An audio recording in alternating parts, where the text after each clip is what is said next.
ចាសួស្តីពុកម៉ែបងប្អូនថ្ងៃនេះណាមអារម្មណ៍ពុកម៉ែបងប្អូនមកមើលថ្នាំបាញ់រយហូបវិញម្ដងចាសម្រាប់ពុកម៉ែបងប្អូនមានតម្រូវការថ្នាំបាញ់រយថ្នាំបាញ់មូសរដូវភ្លៀងរដូវវស្សាហើយចាសម្រាប់ពុកម៉ែបងប្អូនមានតម្រូវការអាចតាក់ទងបានចាថ្នាំបាញ់រយរបស់យើងគឺមានគុណភាពខ្ពស់សម្រាប់បាញ់សម្រាប់រយសម្រាប់សត្វល្អិតនិងមូសចាសម្រាប់ពុកម៉ែបងប្អូនមានតម្រូវការអាចតាក់ទងបានយើងមានជាកំប៉ុងហើយនឹងមានជាកញ្ចប់ម្សៅចាជាពិសេសគឺសម្រាប់អ្នកបងណាដែលនៅខាងកសិដ្ឋានដែលគាត់មានតម្រូវការចាំបាច់សម្រាប់បាញ់ថ្នាំរយថ្នាំមូសសម្រាប់ឲ្យមន់ទាឬក៏ជ្រូកគាត់កុំឲ្យយប់ឡើងមានមូសមានរយមករំខានចាអាចជ្រើសរើសថ្នាំបាញ់រយហូបរបស់យើងបានចាសូមបញ្ជាក់ពុកម៉ែបងប្អូនគឺថ្នាំបាញ់រយរបស់យើងគឺជាថ្នាំបាញ់រយដែលមានជាកំប៉ុងហើយនឹងជាកញ្ចប់ចានេះបន្ទាប់ពី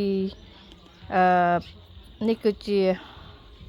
សកម្មភាពដែលយើងបាញ់នៅសួនដំណាំចាពុកម៉ែបងប្អូនកុំថាឡើយ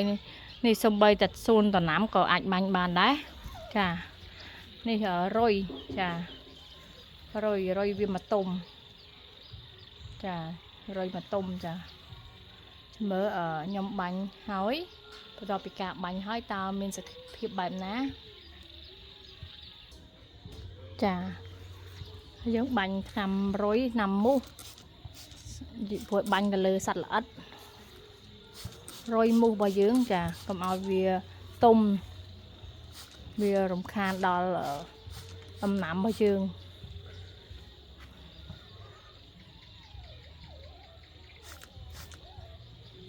ចានេះមើលវាមិនវិញបន្ទាប់ពីការបាញ់ហើយ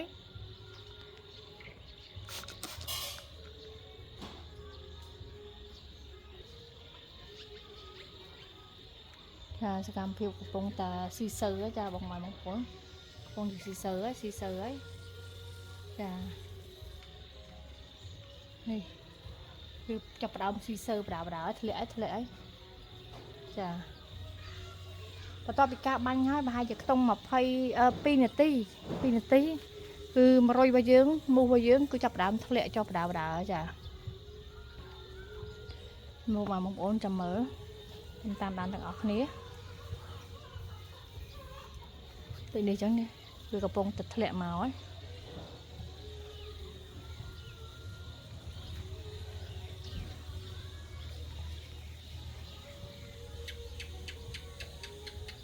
ចាបងប្អូនមើលវាកំពុងស៊ីសើចាប់ផ្ដើមធ្លាក់បាត់ចាវាស៊ីសើនេះក៏វាស៊ីសើដែរវាស៊ីសើធ្លាក់ក្ដុកអស់ហើយចាវាអត់មានក្លិនអត់មានពណ៌ចាសម្រាប់ពុកម៉ែបងប្អូនយកទៅបាញ់គឺល្អមែនតើចានេះសិតតែរយចាចាំមើលតិចទៀតវាធ្លាក់មកហើយ